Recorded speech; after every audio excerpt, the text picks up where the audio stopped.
Pourquoi personne parle du off-season à la course à pied? On voit souvent les records personnels, les lignes d'arrivée. Pourtant, le off-season, c'est pas juste pour les joueurs du Canadien qui vont à Cancun. C'est un principe d'entraînement essentiel pour tous les coureurs. Salut, moi c'est Jay, je suis coach de course et kinésiologue. Au Québec, on a une saison de course très cyclique où la majorité des événements vont être entre le mois d'avril et le mois de novembre. Souvent, le pattern, c'est de s'entraîner super fort tout l'été pour arriver à son objectif vers l'automne. Par exemple, vous avez participé au Marathon de Québec au mois d'octobre. Vous êtes super content de votre saison, la course s'est bien passée, donc vous vous remettez à courir quelques jours après le marathon pour être sûr de ne pas perdre de fitness. C'est là où il faut faire attention parce que de recommencer à s'entraîner trop rapidement après un gros effort, c'est une des causes principales de blessures. D'où l'importance de prendre un off-season. Puis c'est pas juste moi qui le dis, nos athlètes élites québécois font tous pareil. Jean-Simon Desgagnés, olympien au 3000 mètres steeple, se permet de bien célébrer après ses grosses victoires et de faire des voyages de ski pour se changer les idées. Notre chère Marianne Hogan, athlète élite d'ultra trail sur des distances d'environ 100 miles, planifie des périodes de repos entre ses saisons d'environ 6 semaines pour se changer les idées et revenir plus en force. Mais concrètement, comment on bâtit un off-season?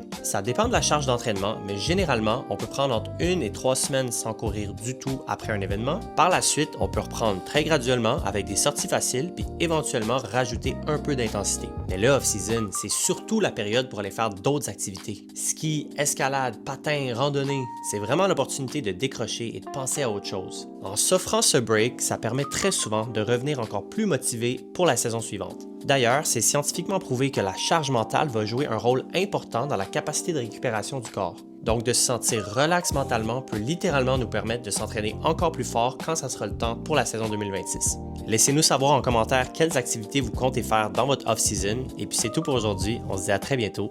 Ciao ciao!